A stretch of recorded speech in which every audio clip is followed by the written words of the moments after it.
पास जाएगा, वालिद के पास जाएगा, मेरी मदद कर दो। न माँ काम आएगी, न वालिद काम आएगा, न बेटा माँ के काम आएगा, नफ्सा नफ्सी का दौर होगा। सुनो, ऐसी नफ्सा नफ्सी में काम कौन आएगा? अस्सलाम वालेकुम वरहमतुल्लाहि वबरकातुहू। दोस्तों, जब महशर में क़यामत में कोई काम नहीं आएगा, तब उस वक्त कौन काम आएगा? सुनिए। एक बात आपको हमेशा औलिया किराम के मज़ार पर जाकर समझनी है। अब जब भी किसी मज़ार पे जाएं ना, माशाल्लाह जो बड़े बड़े मज़ारात हैं, दाता हुजूर चले जाएं, आप देखेंगे दाता हुजूर लाहौर में पैदा नहीं हुए, आप लाहौर के रहने वाले नहीं हैं। बाबा फरीद के मज़ार पे जाएं, पाकपतन के पैदाइश नहीं है, ठीक है। आप आगे जाएं, हज़रत बहाउद्दीन ज़करिया मुल्तानी, आप मुल्तान के नहीं हैं। जितने बड़े बड़े मज़ार, सखी अब्दुल वहाब शाह हैदराबाद में पैदा नहीं हुए, अब्दुल्ला शाह गाजी रहमतुल्लाहि ताला अलैह कराची में पैदा नहीं हुए। अब उसका मतलब क्या हुआ? कोई मदीने से आया, कोई इराक से आया, कोई अफगानिस्तान से आया, कोई गजनी से आया, कोई कहां से आया? क्यों आए? कारोबार करने? नहीं, दीन फैलाने। सदियों पहले कितना मुश्किल सफर होगा। आप जरा 25-50 साल पहले के सफर के अहवाल तो पूछें अपने वालिद दादा जान से, हैं? बसों में लोग उम्रे पे जाते थे, हज पे जाते थे, 6-6 महीने का सफर होता था। आज से 50 साल पुरानी बात है, 60 साल पुरानी बात है। ट्रेवल होता था, बड़ा तकलीफ दे, अब आसान हो गया। 700 साल पहले कैसा ट्रेवल होगा? 800 साल पहले कैसा सफर होगा? कभी सोचा आपने? सफर क्यों था? कारोबार के लिए नहीं, पैसे के लिए नहीं, अल्लाह के दीन को फैलाने के लिए। और ये कैसा सफर था कि वापस भी नहीं जा सके। बाबा फरीद वापस नहीं जा सके, दाता हुजूर वापस नहीं जा सके, अब्दुल वहाब शाह जिलानी वापस नहीं जा सके, अब्दुल्ला शाह गाजी वापस नहीं जा सके। उस सफर पे निकले, अपने वतन वापस नहीं गए, कहीं और ही इंतकाल हुआ, वहीं मजार बन गया। मैसेज क्या है? ऐ पाकिस्तान में बसने वालों, हम पर एहसान है औलिया किराम का। ये मेहरबानियां हैं इन अजीम हस्तियों की कि ये हजारों मील का सफर करके आए, हमें इस्लाम की दावत पहुंचाई, हमारे आबा व अजदाद को मुसलमान किया। हो सकता है हमारे आबा व अजदाद में 100, 200, 500 साल पहले लोग गैर मुस्लिम हो, ये इन औलिया किराम के हाथ पर मुसलमान हुए। आज घर बैठे मैं मुसलमान, आप मुसलमान, हमारे माँ बाप मुसलमान, हम पैदा हुए, हमारे कानों में पहली आवाज अल्लाहु अकबर आई। किसका एहसान है? ये औलिया किराम का एहसान है, ये सहाबा किराम का एहसान है। खुदा की कसम, सारी जिंदगी इनके लिए दुआएं करें, इनका शुक्र अदा नहीं हो सकता, इनका शुक्रिया अदा नहीं कर सकते हम।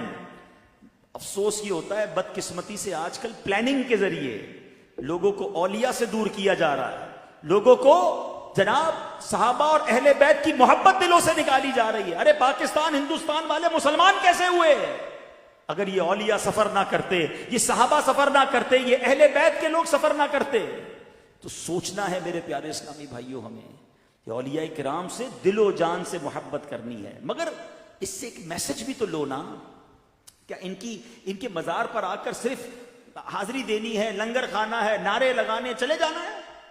We have to get message for all दरबार। सारे दरबारात से मैसेज क्या लेना है कि यार इन्होंने तो हम पर कितना बड़ा एहसान किया, कितना बड़ा मदनी काफले में सफर किया कि वापस ही नहीं जा सके। आज मैं और आप कितना सफर कर रहे हैं? हमने क्या दीन के लिए कुर्बानी दी? हमें तो कोई नहीं कहता भाई अपना घर छोड़ के जाओ, फिर कभी वापस नहीं आना। भाई कुछ दिन के लिए तो सफर करें, कोई तो दीन की खिदमत करें, किसी गैर मुस्लिम तक इस्लाम की दावत पहुंचाएं, किसी मुसलमान तक सुन्नत की दावत पहुंचाएं, आप भी तो कुछ दीन का काम करें। मगर आज लोग कहते हैं हमारे पास टाइम नहीं है। खुदारा जो औलिया किराम के चाहने वाले हैं, जो गौसे पाक के चाहने वाले हैं, जो दाता हुजूर के चाहने वाले हैं, बाबा फरीद के चाहने वाले हैं, सखी अब्दुल वहाब शाह जिलानी के चाहने वाले, तमाम औलिया के चाहने वाले, बल्कि थोड़ा और पीछे चलें, सहाबा किराम ने क्या किया? आपको पता है हज्जतुल विदा के मौके पर नबी पाक अलैहिस्सलाम ने जब खुतबा हज्जतुल विदा दिया था, अरफात के मैदान में जो आखिरी खुतबा था, कितने सहाबा मौजूद थे? आपको पता है? कमोबेश 1,24,000 सहाबा मौजूद थे। नबी पाक का आखिरी ये खुतबा हज था। और आपको पता है जन्नतुल बकी, वो कब्रिस्तान जिसमें हम सब मरने की तमन्ना करते हैं, दफन होने की तमन्ना करते हैं, कितने सहाबा हैं? बताया जाता है कि उसमें 10,000 सहाबा किराम हैं। 1,24,000 तो अरफात के मैदान में थे, बाकी कहां गए? 10,000 जन्नतुल बकी में। तो पता चला कि सब निकल गए दीन फैलाने के लिए। कोई बगदाद गया, कोई इराक गया, कोई जनाब अरब ममालिक के दीगर इलाकों में। आपको पाकिस्तान में कई सहाबा किराम के मज़ारात मिलते हैं, آپ کو پتہ ہے سیدنا سعد بن ابی وقاص رضی اللہ عنہ کا مزار چائنا میں ہے، جو گوانزو گئے انہوں نے دیکھا ہوگا. اب کبھی دنیا کے نقشے پر دیکھیے گا، اب تو گوگل ہے نا، گوگل کے آپ اپنے کمپاس میں ڈالیے، میپ میں ڈالیے کہ مدینے سے گوانزو یا مدینے سے چائنا کتنا دور ہے. جہاز میں سفر کریں نا اگر، تو کم از کم 10 سے 12 گھنٹے کی فلائٹ ہوگی.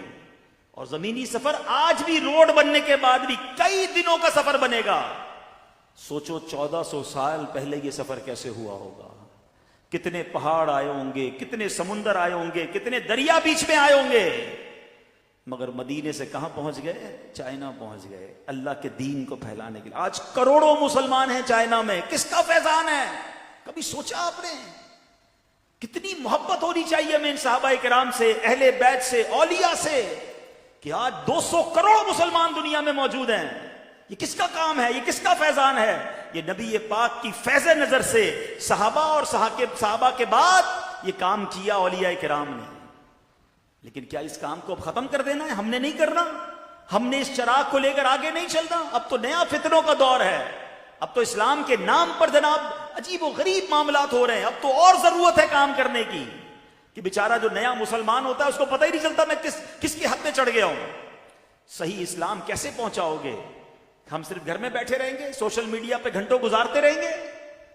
اے اولیاء کرام کے چاہنے والوں، آؤ، آئے ہیں عرس میں تو یہ جذبہ لے کر جائیں کہ سخی عبد الوہاب شاہ یہاں کے نہیں تھے، ان کے والد بغداد سے آئے تھے، ان کا بھی یہی وصال ہوا. عبد الوہاب شاہ جیلانی کا بھی یہی وصال ہوا. آج حیدرآباد کو نواز رہے ہیں، اپنے مزار سے بھی نواز رہے ہیں. مگر حیدرآباد میں رہنے والے سندھ کے کسی علاقے میں جا کر دین کی دعوت دینے کے لیے تیار نہیں ہیں. ان کے پاس ٹائم نہیں ہے مدنی قافلوں میں جانے کے لیے. کوئی کہے جناب چلیں مل کر، آپ کو پتہ نہیں کتنی جہالت ہے اندرون سندھ میں، کتنا برا حال ہے. کبھی ایک بار جا کے دیکھیں مدنی قافلے میں، لوگوں کو کلمہ پڑھنا نہیں آتا، مسلمان کہلانے والوں کو نماز کا نہیں پتا. کون سکھائے گا انہیں؟ مزہ یہ ہے کہ میں اولیاء کرام کے دربار میں آؤں اور پھر یہ نیت کر کے جاؤں کہ میں انشاءاللہ ان کے نقش قدم پر میں بھی دین کی خدمت کروں گا، میں بھی نمازیں پڑھوں گا، میں بھی تلاوت کروں گا، قرآن کے نور کو پھیلاؤں گا. قرآن سبحان اللہ کیسی عظیم کتاب ہے. آپ کسی بھی ولی کے زندگی کو اٹھائیں، قرآن پاک سے والہانہ پیار ہوتا تھا. حضرت پیران پیر شیخ عبد القادر جیلانی، آپ کو پتہ کتنی تلاوت کرتے تھے؟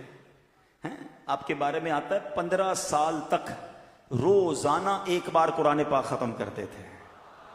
اے قادریوں، بڑی محبت ہے پیران پیر سے، ہونی بھی چاہیے.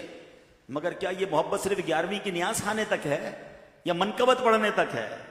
غوث پاک کے بارے میں آتا ہے 40 سال تک عشاء کے وضو سے فجر کی نماز ادا کی ہے. اب مجھے بتاؤ، قادری کہلانے والا جس کے پیران پیر 40 سال تک عشاء کے وضو سے فجر پڑھے، قادری نہ عشاء پڑھے نہ فجر پڑھے. غوث پاک 15 سال تک پورا قرآن پڑھے روزانہ، اور قادری کہلانے والے کو قرآن پڑھنا ہی نہ ہے. پڑھنا تو دور کی بات ہے، پڑھنا ہی نہیں آتا، تلفظ ہی ٹھیک نہیں ہے. بتاؤ نا یہ کیسی محبت ہے؟ کیا واقعی محبت ہے صرف نعرے ہیں؟ اپنے آپ سے پوچھیں. قرآن پاک ہر ولی کو بڑا پیارا. ولی بنتا ہی جب ہے جب قرآن سے محبت کرنے والا. وہ کیسا ولی ہے جو قرآن نہیں پڑھے گا؟ اللہ سے جس کو محبت ہو جائے وہ رب کے کلام سے تو والہانہ پیار کرے گا نا. دوستو، قیامت میں حضور صلی اللہ تعالی علیہ وآلہ وسلم ہی ہمارے کام آئیں گے.